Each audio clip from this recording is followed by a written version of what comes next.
The Fabian Conspiracy. This video is dedicated to the British Fabian Society, whose members have set themselves the goal of gradually reforming humanity, depriving it of a future and the very meaning of life.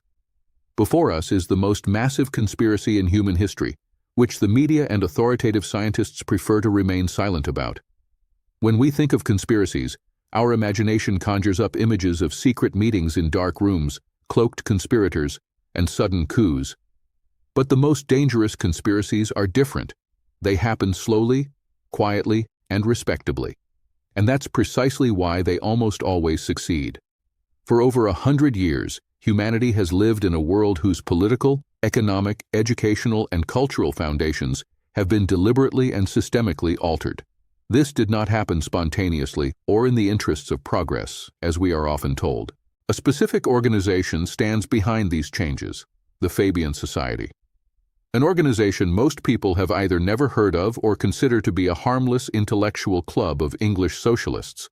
Historian Ioan Ratiu, in his book The Milner-Fabian Conspiracy, demonstrated that this is one of the most influential and destructive movements in the history of Western civilization.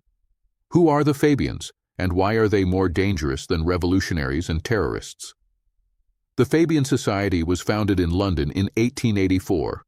The Society's name comes from the Roman dictator Quintus Fabius Maximus, a master of delaying and attrition tactics rather than direct action. And this is the key point.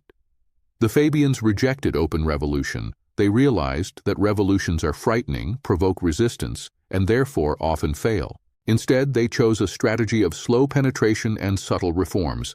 Their principle was simple: not to storm the system, but to seize it from within.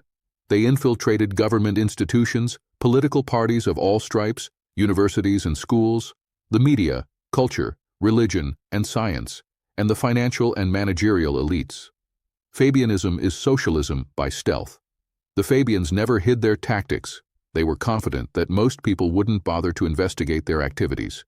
Their official symbol is a wolf in sheep's clothing holding a red flag. This isn't an accusation from critics. It's their own emblem.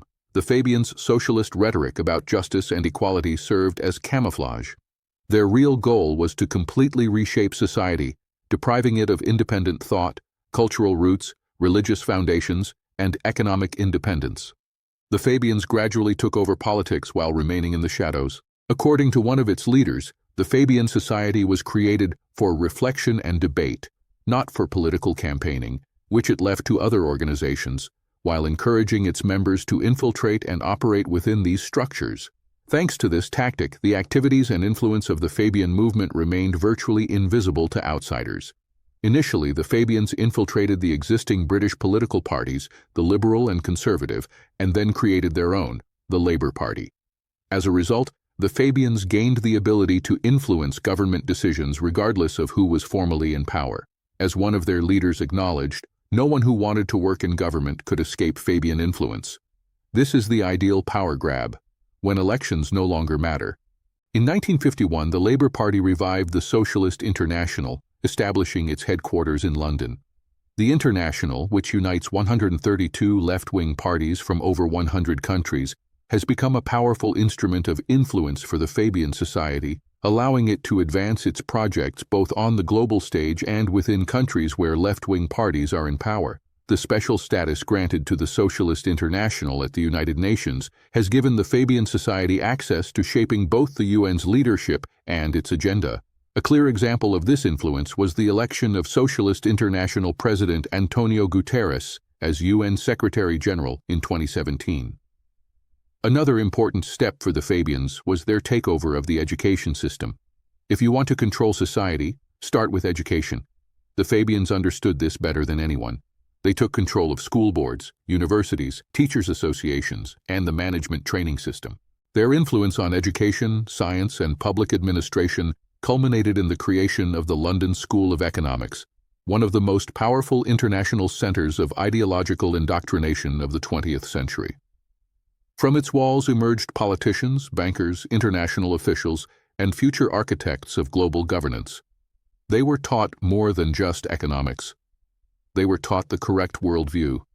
The Fabians understood perfectly well that humans think not only with logic but also with images. Therefore, the next step was the reprogramming of culture. Traditional art was declared obsolete, reactionary, and non-progressive. In its place came modernism, the aesthetics of destruction, and the cult of liberation from norms. The Fabians deliberately promoted artists, writers, and playwrights whose works undermined morality, blurred the boundaries of what was permissible, and destroyed the bonds between generations. The Fabians transformed culture from a source of meaning into an instrument of decay. The last barrier remained religion. The Fabians didn't fight it directly. They did what they always did: infiltrate. To this end, Christian socialist movements, labor churches, and pseudo-religious structures were created, in which God was replaced by an all-controlling state. The Fabians decided that socialism should become a new religion with its own dogmas and priests, and independent thinking should be declared heresy. Paradoxically, the Fabian Society is actively financed by major international foundations, bankers, and industrialists. Why? Because Fabian socialism aims not to destroy the power of supranational elites, but to concentrate it.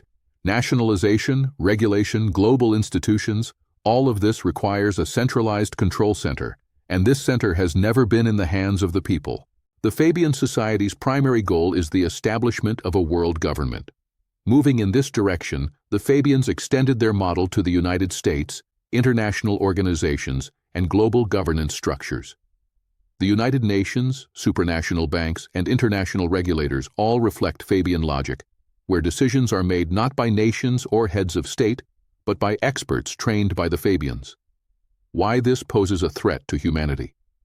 The danger of Fabianism lies in the hidden, elitist, and undemocratic nature of their project.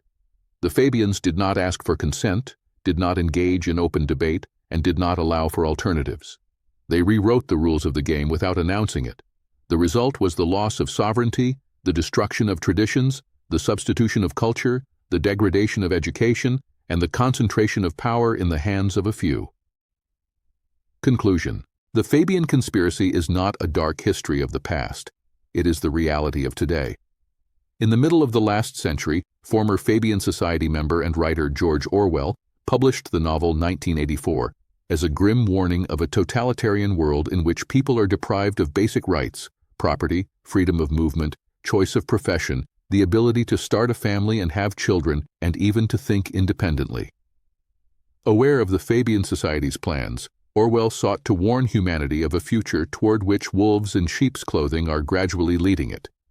Today, we are seeing more and more clearly how this scenario is being realized in reality in the United Kingdom, the countries of the European Union, and the British Dominions, Canada, Australia, and New Zealand.